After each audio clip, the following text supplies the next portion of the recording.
All right. Here we go.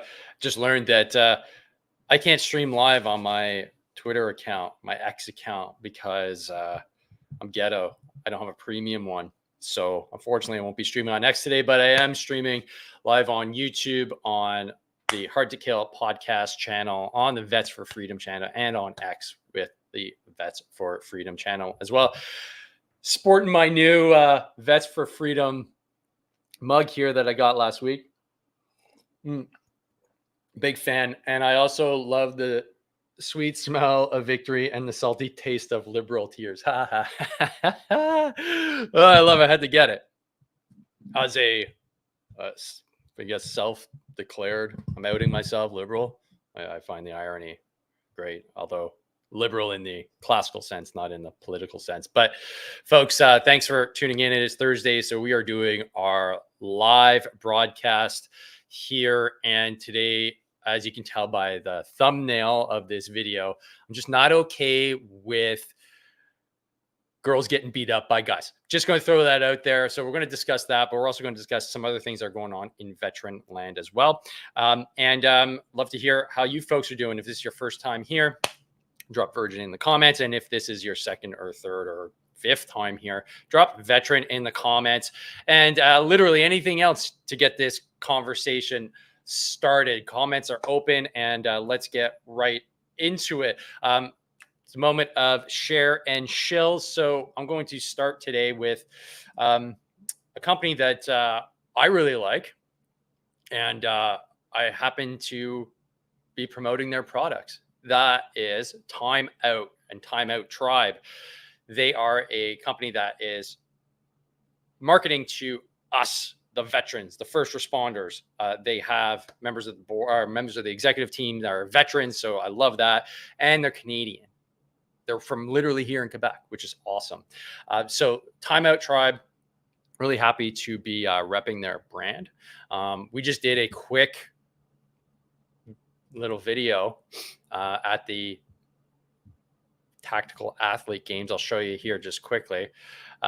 We did a little bit of trivia, which I really enjoyed. So here, I'll share it with you guys. And all right, folks, I'm here at the Tactical Athlete Challenge, and I'm with Shelby and Dean, and we're standing in front of the Time Out Tribe booth.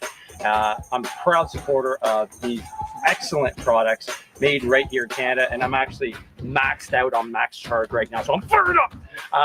We're going to have these two fine athletes answer some skill testing questions, some grade 9 level biology, and let's see who knows their stuff and who can remember while under stress. Okay, so guys, are you How ready? you guys do? So you're listening, guys, do. ready to go? Minus What is the powerhouse of the cell? Is it mitochondria, Golgi apparatus, or polypeptides? 2, 3, 4, 5. Mitochondria. Mitochondria, we got it. All right. Mitochondria. Did you guys get that one? Did you guys get it? Powerhouse of the cell, mitochondria. So I'm a really big fan of their products. I'll be doing more in terms of reviews and sharing with you some of the highlights of what they've got going on. In this video, I was using max charge because I needed the boost for my competition at the Tactical Athlete Games, which kicked the crap out of me. They have a whole wealth of different products as well. Namely, they have a sleep aid, which is great for any of us that are, that's right there, max sleep, max charge, like you just talked about. For any of us that have sleep disturbances, there we go, max sleep, all natural, got a lot of magnesium in there, helps you go night-night without having to resort to narcotics, like some of us have to, mainly due to service and not being able to get our sleep back in line. So love this. It knocks me right out. And they also have protein powders and everything else that you'd expect from a supplement company, and they do their research. That's the cool thing. So proud supporter of them. So moment of shill right there. And additionally, I want to let you guys know as well about what's going on with my community. So here's the deal. This is my new community, and it's great if you're an avid podcast listener, because I bring in all the information from all the 224 episodes I believe I have now. That if you listen to them all, hey, congratulations! Drop it in the comments if you've done 100%. If you've gone from episode 1 to 224. I got to get you something. I got to get you a shirt. I have no way to prove it unless you like send me a screenshot. But if you have, I'll definitely get you something. But if you're looking to synthesize everything that's there, I brought everything into a bite-sized format that you can follow along at your own pace.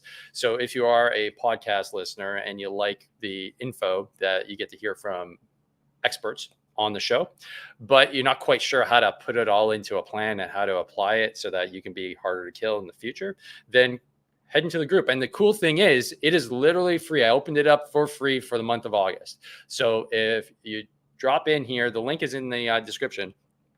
I'll also post it here in the comments.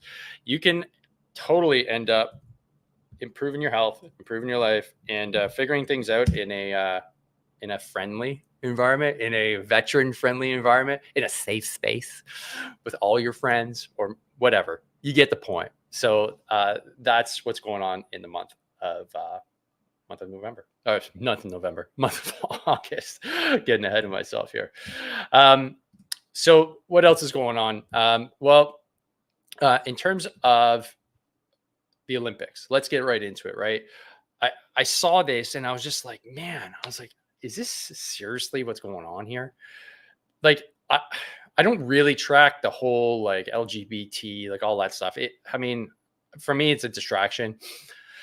So when I see the Olympics and there's a boxing event, if you guys aren't tracking women's boxing, right? There's scandal going on right now. And I like watching the Olympics. I can't wait for track and field. I used to be a track and field coach. I wish there was jiu-jitsu, but they have judo. I used to do judo. I watch that. But some of the other sports I'm not really dialed into. I like watching boxing when I can. And this just popped up because, ultimately, I find this to be outrageous. So let me just share this with you. This is from Mike Mutzel's page on Instagram. So female Italian boxer's nose broken by opponent who failed sex test. Paris Olympics bout abandoned in just 46 seconds. I'll show you a quick clip because it's on X. It's super, super short. This boxer here, so this Italian boxer was fighting this guy because it's a guy, it's a man from Algeria. And because of the wacky, topsy-turvy world we live in, this can happen. And I'm just kind of blown away that this would even be allowed at the Olympics. Sure, you could have some minor events. They want to play politics. Okay, cool. Like we're letting guys compete against girls. But this got me upset because I'm a dad. I have a little girl. And she likes sports. She likes doing stuff. And she's fired up about them. And I love it. Now, she's young. She's 4. So she can play soccer or does other stuff, with other guys. Because at 4-year-old level, there's no testosterone to speak of. Same. If anything, girls tend to be a little bit bigger, before the, 12, 13 years old. So in terms of what I was seeing here is from the news anyways, Olympic boxer Angela Carini breaks silence on abandoning fight versus Imane Khalif in highly emotional interview. So to give you just a highlight of what this is all about, Italian boxer Angela Carini has explained why she withdrew from her fight with Algeria's Imane Khalif at the Olympic Games just after 46 seconds. Carini pulled out of her welterweight bout amid an ongoing row over the Algerians' eligibility for the Games. Khalif was declared the winner when Carini withdrew after being hit with 2 punches from her opponent. And I'll show you in 2 seconds what that looked like. The Telegraph report that the Italian sustained a suspected broken nose in the opening exchanges, leading to her decision to pull out of the fight. Khalif's participation at the Games is controversial, as the Algerian was disqualified from last year's World Championships for failing gender eligibility tests. Okay. She was disqualified hours before her gold medal bout at the championships in New Delhi after she failed to meet the International Boxing Association's eligibility criteria, with the BBC reporting that she failed a testosterone level test. Reuters report that at the time, IBA president Umar Kremlev told Russian news agency TASS that Khalif and Taiwan's double world champion Lin Yuting, who was also disqualified, had XY chromosomes. XY chromosomes. Okay, for those of you that don't know, a biological male has the chromosomes X and Y. Females have XX. Okay, this is just a fact. All right, so that's the defining factor. The Y chromosome determines whether or not you're a male or a female. Okay, so if you have XY chromosomes, you are a man, and if you have XX chromosomes, you are a woman. Now, there are some genetic abnormalities where you can have 3 chromosomes. You can have XXX, you have XXY. We won't get into that. Okay, we won't get into the nuances. However, this is clearly a man, and this man, just by virtue of the fact that we have a world that you can just say, yeah, but I'm a woman now, can compete in women's boxing, doesn't sit well with me. And so I'd love to know what you think in the comments. And if we hit the comments real quick, Homa Hochelaga, vet in 9 days before my 11th, I guess that's 11th year anniversary of my retirement, and moved in 3 provinces in that lapse of time. Okay, thanks, Homa Hochelaga, for being a long-term viewer as well. Appreciate you chiming in. And another comment, book at the Olympics is a I don't know, a cult game now, I'm guessing. Mais tu peux le dire en français. Okay? Inquiète-toi pas. On parle français ici. On the Hard to Kill podcast, got some Americans and some like Western Albertans saying like, what is this guy talking about? On parle les 2 langues ici, là. On est bilingue. Okay? Alors, dis-le en français. If it makes it easier. Cult. Okay, got it. So that being said, let's look at what the fight looked like.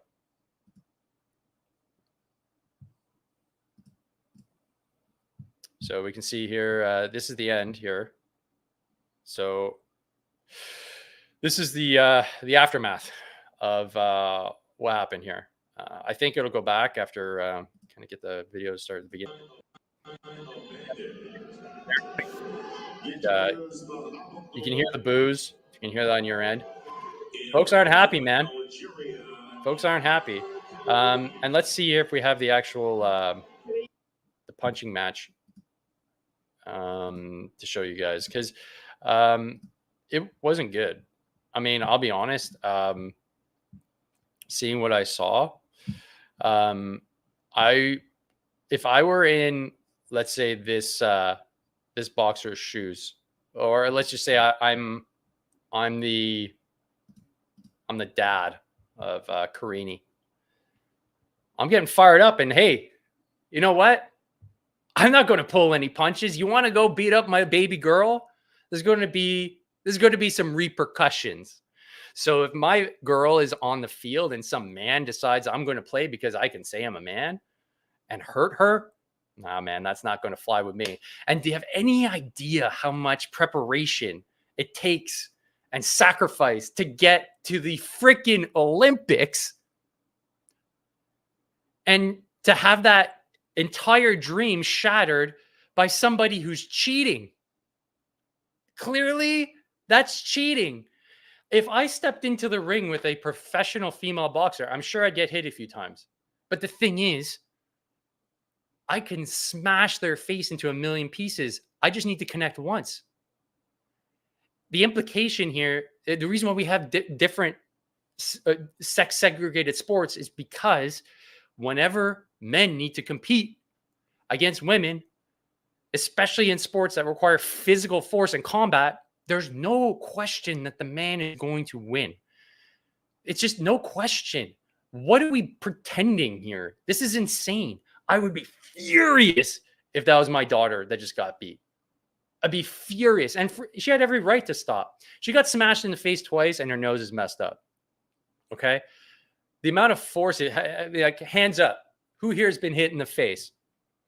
Who here's been hit in the face by a man? Who here's been hit in the face by a woman? Guys, my 20s was kind of wild, okay? So, yes, I've been hit in the face by both. I won't get into the finer details of the story, but yeah, I've been punched in the face a few times. And I can guarantee you, I can quantifiably say that getting punched in the face by a man hurts a shit ton more than getting punched in the face by a woman. And so vice versa, if any of us are hitting, like if I were to go and say, yeah, I'm going to go punch women in the face, I'm going to jail. But if I said, no, I'm going to be a boxer, I identify as a woman, and I go start punching women in the face, that's okay. That's okay. Come on, man. Serious? If you're a man, no matter what, regardless if you're transitioning, you still got the muscle mass, you still got the bone density, you still got decades worth of testosterone that flowed through your body that a woman doesn't have.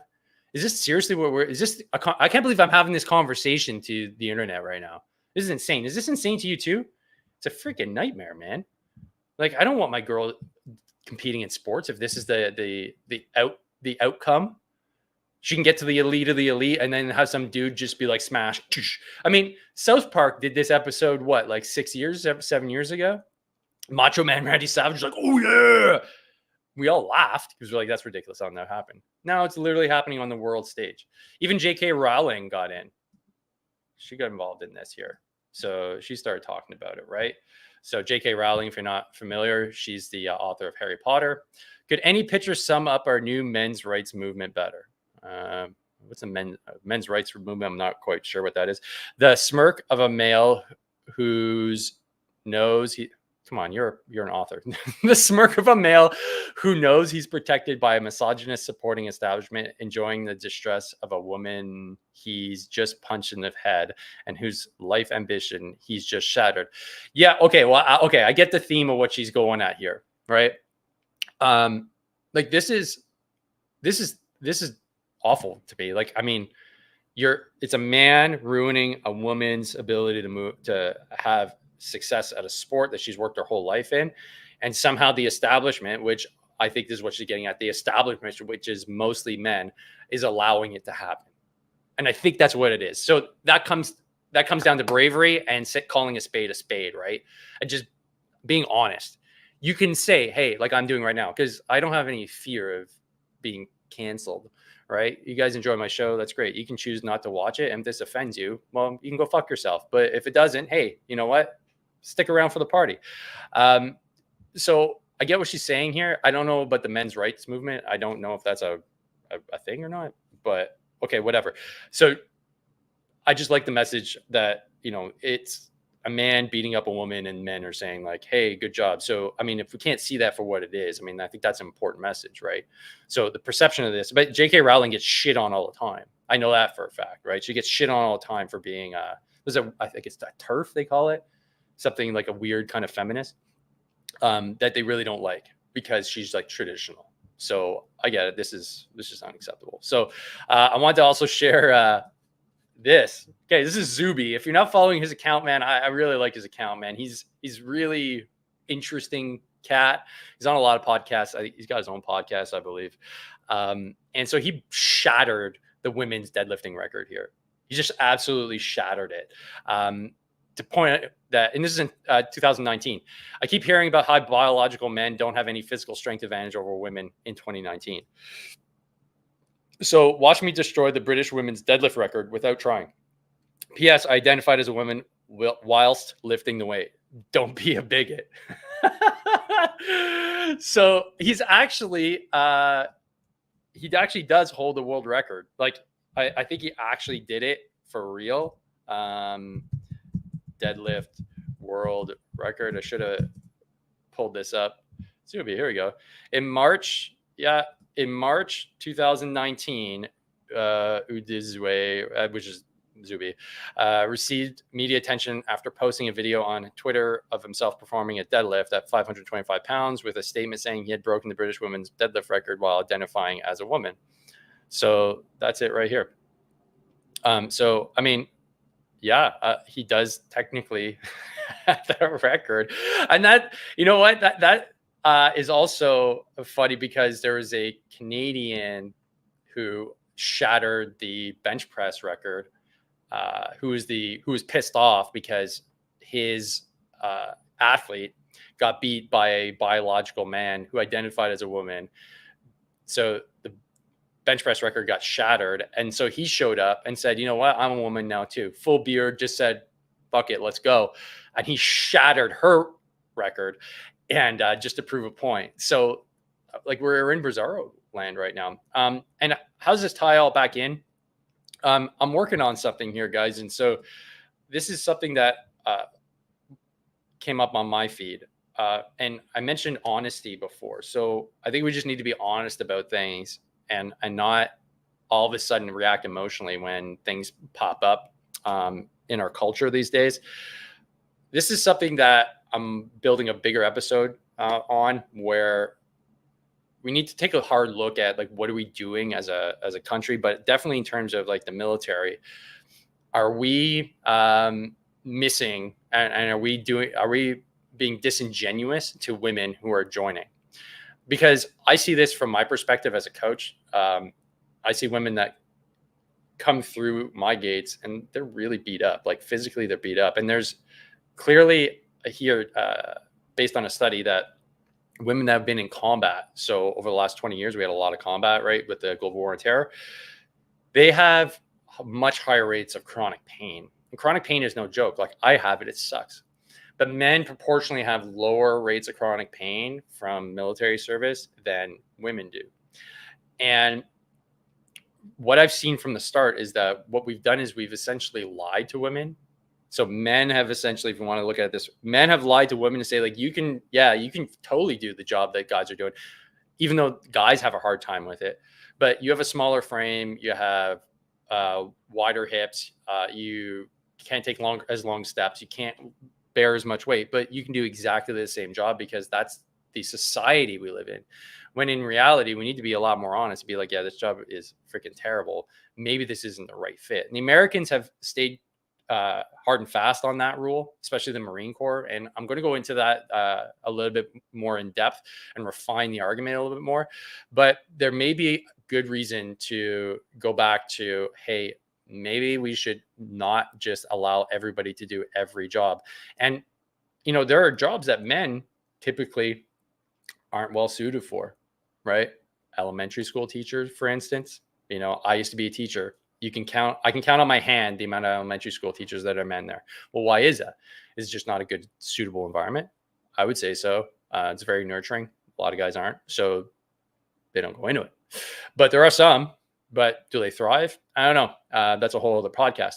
Well, same with women now in the combat arms. Maybe we need to take a long, hard look. It doesn't mean women can't join the military. That's not what we're saying. And that's not what I'm saying. But we need to take a long, hard look and be really upfront with what the standards are to get in and the long-term outcomes, right? Because if we're just hurting women, well, like, is that really the point? Like, I joined half of my platoon. There's 2 platoons actually. So in total, my recruit year, we had 2 platoons and both were exactly 1/3 women. 0 stayed in. 0, it was just beat them up, right? Most of the guys quit too, right? By year 1, it was like 50% attrition. But what does that mean? Like, what are the follow-on studies? Like, did you get beat up too much? Was just the wrong fit? But I would hazard a guess that, yeah, it's just too physically enduring, especially over a long term. And some have done it, don't get me wrong, but let's just be honest. Be like, hey, the standard is this, and you have to achieve this standard, because I think fitness equity is a terrible policy. And I'll be hard on the fact that everybody needs to have the same fitness standard, male or female, and based on age. That's my hard line in the sand for a job that doesn't have any differentiation between age or sex. War is war. So I don't see why we change our fitness standards other than to keep people in bureaucratic positions. And if that's the case, separate the two. Separate the warfighters from the bureaucrats, and then you have 2 different systems. But that's neither here nor there for the time being. I just wanted to cover that off as in terms of how this relates and what I'm thinking long term. So I'd love to hear what your thoughts are in the comments. Lastly, let's just cover off what's been on the show, because this is going to be relative to folks that have spent time in Camp Lejeune.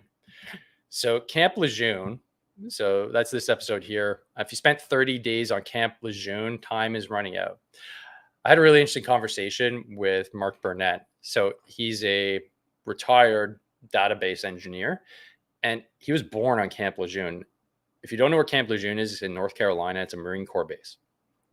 And there's a lot of people there. It's a massive base. I've never been personally, but over decades and decades, there is a shit ton of toxic exposure there, mostly in the water that everybody bathed in, drank, showered, like you name it. And they've come to a settlement, but you have to actually sue individually. It's not a class action to get your settlement. Time is running out though, because it's the 16th of August that you have to have your claim in. And they figure upwards of 1 million folks should be making claims, but there is not that many. I think there's only like 20,000 from our conversation, if I remember correctly. If you spent 30 days, it doesn't have to be consecutive, on Camp Lejeune. It's really important that you listen to this episode, because Mark gives you the link to his website that you can use to find the proof that you are on that base. He goes back decades, pulling all the information from the newspaper of the camp, which I think is fascinating. So if you were there, or if you know friends that are there, or if you're a Marine that was there and you haven't done your lawsuit claim, then you're definitely going to want to listen to this episode. And it ties in well with the episode I did previously with Tim Jensen. So Tim Jensen is the president of the Grunstyle Foundation and the chief brand officer for Grunstyle. He's a Marine Corps veteran. And our conversation here focused around two main themes. Are we prescribing suicides, and are burn pits a massive problem that we need to be looking at more attentively here in Canada? So in terms of prescribing suicides, his thesis is that we need to have a real big boy conversation when it comes to SSRIs. So selective serotonin reuptake inhibitors are the drugs that are prescribed for most of us in the military community that have post-traumatic stress, anxiety, anything that's related to service, that's mental health related. Typically an SSRI is like first line of medical intervention. Now, should we be doing that? I mean, I'm not a doctor, so first things first, this is not medical advice. But Tim is really suspicious and has created a brand new initiative called a War Cry for Change, and wants to bring a lot of awareness to the fact that maybe the reason why veterans have such a high rate of suicides is because SSRIs are overprescribed. It's a question to be asked, and it's not like the pharmaceutical market and pharmaceutical world has not unscrupulously misled and overprescribed people in the past. Just look at Eli Lilly with Prozac, which was an SSRI, billions of dollars paid out for not using that drug properly. Pfizer, you name it, they've all been hit with billions and billions of dollars worth of lawsuits because they've been dishonest, and they've just been trying to pad their bottom line for their shareholders at the expense of veterans' health. So definitely want to check out that episode. There's going to be more mini episodes, like clips coming out of this episode for sure. And then lastly, in terms of when it comes to the burn pit issue, burn pits are a pretty bad scenario for any of us that were in Afghanistan or Iraq. 100% of us are affected that were over there, so we're exposed. According to Tim, 30% of us will develop some sort of exotic disease or cancer. That's based off the data that he was using to get the PACT Act passed in the United States. So the Americans have already passed massive legislation to make sure that all their veterans, if they do get something that is wild and wacky in terms of diseases, they actually get covered as a service-related injury. Here in Canada, crickets. Literally nobody's talking about it except for me. If this is a concern of yours, I'd love to hear it in the comments. Burn pits. Do you know anything about them? Likely not.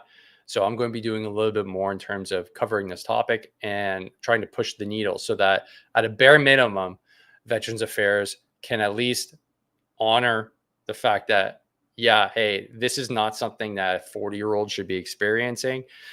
We know that all these diseases are caused by toxic exposure. Let's start with, if you do have an exotic cancer and you apply, it will be attributed to service. And then at least if the worst comes to worst, your family will be covered. That's what we're going for here on the podcast. And that's what I'm hoping to change long-term. So I guess that wraps things up. So you can check this out on YouTube, but it's also on all audio channels that you get your podcasts from as well. Let's head into the comments before we wrap up today. Back to Hochelaga. Est-ce que tu as déjà considéré de faire des spaces sur l'app X? Non. Pas de suite. Mais dans le futur, peut-être. On verra. We'll see. Doing a space on X. I haven't decided yet. I've got a lot of different worlds in terms of social media. I have a small team. I want to focus on just one or two for now, and we'll see where it goes. But definitely open to it. Armed. Arm James 22. Saw the title, and no man shall hit a woman whatsoever. Weak men do this and have low self-esteem. It's completely unacceptable. Yeah, man. I mean, to go back to what I was talking about in terms of like hitting a girl in the face and like being protective as a dad, I don't want to see my baby girl get hit. Like if she's playing rugby or she's boxing and it's like, against another team, bunch of girls, it is what it is. It's part of the game, right? Still might not like it, but it is what it is. But if a dude dares lay hands on my precious baby girl, like it's getting real. It's getting real. So, I mean, I definitely have the protector archetype in me, protector provider. That's how I like to roll. And so, I mean, if we just go back to, actually, I want to bring up this other episode that all the newer subscribers, which shout out to new subscribers past week, thanks to Harrison Faulkner's episode. So this might be your first introduction to a live, so welcome. This video here, so shocking truth, Canada's military recruiting disabled. This has picked up something like 7,000 new views in the last week. And I find that interesting because it only had about 3,000 views in order to start. And now it's really going on a rocket ship. And I think it's because with the Olympics, seeing, what's going on there, with the fact that this relates to being a protector. The point of this video, the recruiting disabled video, was to just highlight the fact that this is unacceptable for our culture, because a lot of us, 80+% are male. I would hazard a guess, and this is just speculation, but I would say the overwhelming majority of the men that are in the military have a very protector-like archetype. So we like to protect those that we love and those that can't defend themselves. I don't think it's a big stretch to say that. So knowing that, when you see that people that have disabilities are being led in the military, it makes you feel kind of like a revulsion. Like, who would ever let this happen? Somebody with cerebral palsy should not get through the gates, because we need to protect people like that. Our jobs, especially in the combat arms, are grimy. And people go, well, not all jobs are combat jobs in the military. I disagree. We have a universality of service in the Canadian Armed Forces. We're all expected to deploy. Change that rule, and then I would say, yeah, maybe you're right. But that's not the case. Unless you're a D&D employee and you're a civilian, that's a whole other story. We're talking about the Canadian Armed Forces. If you go into the Canadian Armed Forces, you have an expectation to fight in war. Whether you're sitting behind a desk or sitting in a trench, you have an expectation to fight. That is the basis of our military, and that's why we have a universality of service. I'm not here to debate the universality of service, but that's where we stand. So therefore, protecting people is kind of what we do. So it was a good fit for me. So having disabled people be led into the military is something that really doesn't sit well, and I think that's why people are attracted to that episode. And then I think that's why, especially with what's going on here with and I forgot to show the episode here on the screen, but it's this one here, recruiting the disabled. I think that's why people are having such a visceral response to what happened in the boxing world with the Italian boxer getting beat up by a man, is because we recognize, okay, the norm is we want to protect those that cannot protect themselves, or at least have a fair fight. And this is not a fair fight. And this is not how we want to. And I want to enjoy the Olympics and just realize it's apples to apples, orange to oranges. And the one that trained the most wins, not the one that has a genetic predisposition to being able to smash people into the ground wins because obviously, well, they're a man and the other one's a woman. I think we're recognizing more and more that we've gone a little bit too far. And I hope that something like this allows us to hit the autocorrect button. Like, yeah, we're not going to do this anymore because this doesn't end well. So thanks, folks, for tuning in. Really appreciate it. Going to be here every Thursday. So set your calendars. And if you have comments and things that you want to actually talk about on these shows, this is kind of an open forum where I riff a little bit. I take a general theme and I riff, and I'd like to hear what you have to say in the comments. You can preload your comments by heading to the Veterans Getting Fit AF community, where you can ask me a question. I can give you a detailed response on the show. It could be fitness related, health related, it could be military related, anything goes. And in the meantime, you can definitely get a little bit fitter, a little bit leaner, and a little bit harder to kill. So that's it for me. Appreciate you tuning in. Don't forget to train hard, fight easy. See you on the next one. Peace.